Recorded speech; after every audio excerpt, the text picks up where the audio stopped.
Pasca pengakuan negara terhadap sejumlah peristiwa pelanggaran HAM berat di Indonesia oleh Presiden Republik Indonesia, Komisi Kebenaran dan Rekonsiliasi atau KKR Aceh berharap seluruh korban mendapatkan hak-haknya. KKR sudah melakukan pendataan korban pelanggaran HAM di Aceh hingga saat ini mencapai 5.000 korban. Pendataan ini dilakukan sejak tahun 2017 hingga 2020.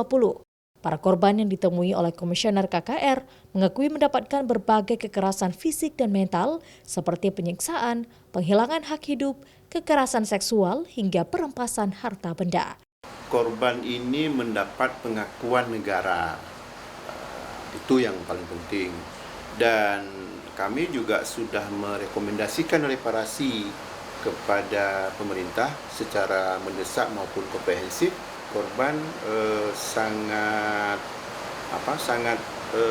positif melihat pengakuan Presiden ini bahwa ada kemajuan dari negara untuk mengakui para korban walaupun baru pada 3 peristiwa besar itu.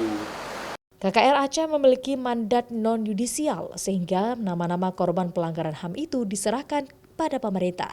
Pasca pengakuan negara, para korban yang telah memberikan pernyataan ke KKR Aceh diharapkan segera mendapatkan reparasi atau upaya pemulihan kondisi korban, serta bentuk kompensasi yang berkeadilan dan komprehensif.